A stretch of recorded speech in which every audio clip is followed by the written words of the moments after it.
இப்போ 3 நல்ல பாயிண்ட் சொல்கிறேன். நான் ஜோதிடர் இல்லை, ஆன்மீகவாதியும் கிடையாது. இந்த ஆன்மீக புஸ்தகத்தில் பார்த்து படித்து மனப்பாடம் பண்ணி அதை உங்களுக்கு நான் சொல்கிறேன். நான் என்ன செய்கிறேனோ அதை உங்களுக்கு செய்கிறேன்.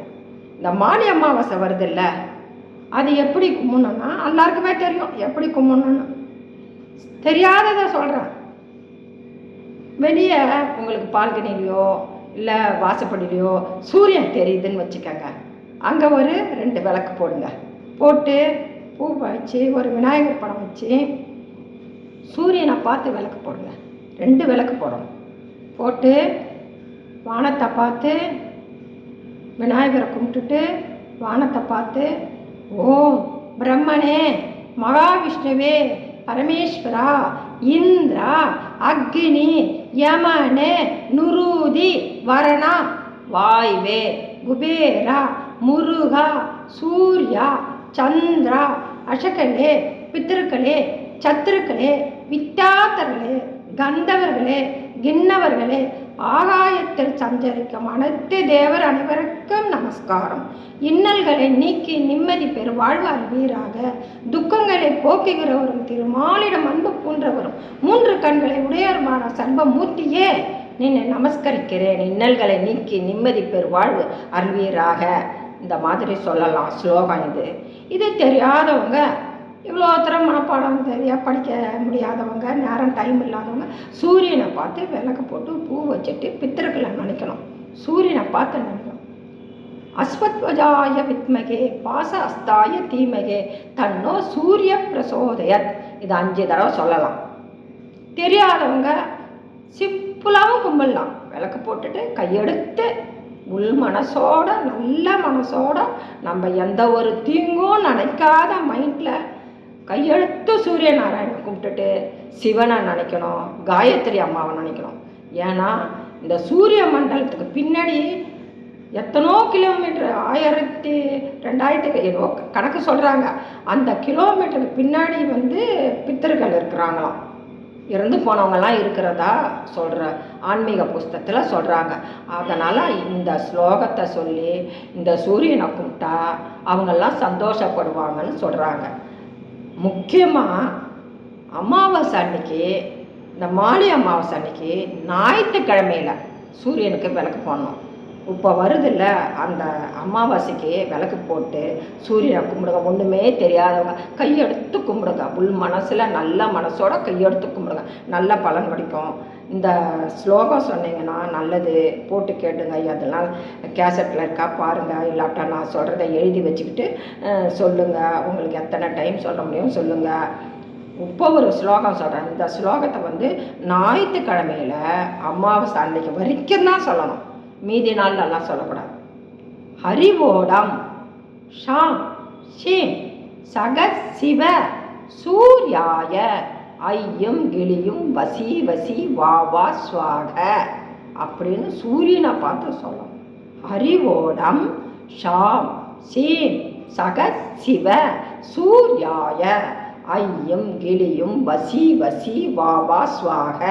ஹரி ஓடம் ஷாம் சீம் சக சிவ சூர்யாய ஐயம் கிளியும் வசி வசி வாவா ஸ்வாக இப்படின்னு 5 தடவை. அது அப்புறம் உங்கள் சௌகரியம், எத்தனை தடவைனா சொல்லலாம். ஆனால் ஞாயிற்றுக்கிழமையில் அமாவாசை அன்னைக்கு வரைக்கும் தான் இந்த ஸ்லோகத்தை சொல்லணும். இப்போ மாலி அமாவாசை வருதில்ல, இதுக்கு சொன்னீங்கன்னா ரொம்ப விசேஷம். இதை சொல்லி பாருங்கள். இது இந்த அமாவாசை இல்லைன்னா கூட ஞாயிற்றுக்கிழமையில் வரைக்கும் சொல்லலாம், சாதாரண நாள்லையும் சொல்லலாம். ஆனால் இந்த இன்னொரு ஸ்லோகம் சொன்ன பாருங்க, அஸ்வத்வஜாய வித்மகே பாசாஸ்தாய தீமகே தன்னோ சூரிய பிரசோதயத். ஓம் அஸ்வத்வஜாய வித்மகே பாசாஸ்தாய தீமகே தன்னோ சூரிய பிரசோதயத். இதை நீங்கள் டெய்லி சொல்லலாம். இந்த ஸ்லோகம் ஞாயிற்றுக்கிழமையும் அமாவாசை அன்னைக்கு வரைக்கும் தான் சொல்லணும். ஹரிவோடம் ஷாம் சீம் சகசிவ சூர்யாய ஐயங்கிலியும் வசி வசி வாவா ஸ்வாக சொல்லுங்க. ஆதித்யாய நம கிளிம் சோமாய நம அங்காராய நம ஐம்புதாய நம ரீயும் குருவே நம கிரியும் சுக்ராய நம சனீஸ்வராய நம ரீம் ராகவே நம ஓம் ரீம் கேத்வே நம சொல்லுங்க. இந்த நவகிரக ஆண்டவரையும் நீங்கள் அன்றைக்கி நினச்சிக்கங்க. அவங்கெல்லாம் நம்மளுக்கு பக்கத்துணை இருப்பாங்க. பித்திருக்கள் வந்தாக்கா அவங்கெல்லாம் ரொம்ப சந்தோஷப்படுவாங்க. இந்த ஸ்லோகத்தை சொன்னீங்கன்னா உங்களுக்கு பித்தர்கள் வந்து அருள் புரிவாங்களாம். ஆன்மீக புஸ்தகத்தில் போட்டிருக்கு. இதை செஞ்சு பாருங்கள் அமாவாசை அன்னைக்கு. அப்புறம் வந்து இந்த சரஸ்வதி பூஜை வருது, நவராத்திரி கொலு வருது. இந்த நவராத்திரி கொலுவுக்கு ரொம்ப பேருக்கு நம்ம வீட்லேயும் கொலு வைக்கணும்னு ஆசையாக இருக்கும். ஆனால் வைக்க முடியாது. நவராத்திரி கொலு வந்து ரொம்ப வேலைங்க இழுக்கும், ரொம்ப கொஞ்சம் காசெல்லாம் செலவாகும். இதெல்லாம் இல்லாதவங்க ஐயோ என்னால் வைக்க முடியலையே, வைக்கிற பழக்கம் இல்லையே அப்படின்னு கஷ்டப்படுறவங்களுக்கு ஒன்று சொல்கிறேன். சரஸ்வதி பூஜை வருதில்ல, அன்னைக்கு உங்களால் முடிஞ்சது வெத்தலைப்பாக்கு ஏதோ உங்களால் முடிஞ்சது ஒரு 5 பேருக்கு 11 பேருக்கு இப்படி கூப்பிட்டு வெத்தலைப்பாக்கு கொடுங்க. குழு வைக்கணும்னு ஆசைப்படுறவங்க, வைக்க முடியலையேன்னு கஷ்டப்படுறவங்களாம் சரஸ்வதி பூஜை அன்னைக்கு கூப்பிட்டு ஒரு 5 பேரோ 10 பேரோ, அது உங்கள் சௌகரியம். உங்களால் என்ன முடியுமோ அதை வாங்கி கொடுங்க. எல்லாருக்கும் ஒரே மாதிரியாக கொடுங்க. இவங்களுக்கு தனி அவங்களுக்கு தனி, பணக்காரவங்களுக்குன்னு சில பேர் வீட்டிலலாம் கொடுப்பாங்க. வசதியானவங்க வந்தால் ஒன்று, வசதி இல்லாதவங்க வந்தால் ஒன்று, அப்படி கொடுக்கவே கூடாது எந்த காரணத்தும்.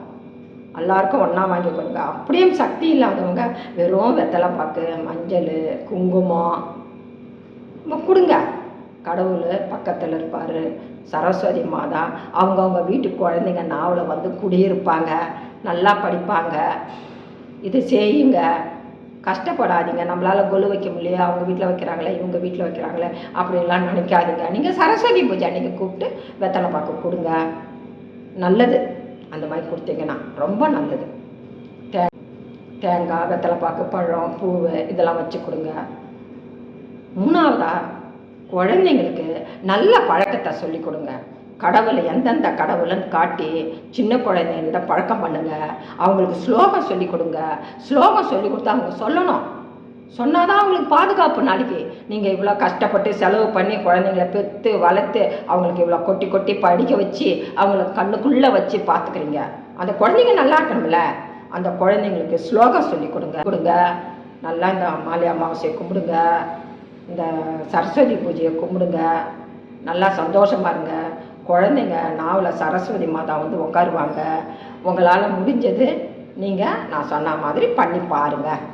வணக்கம்.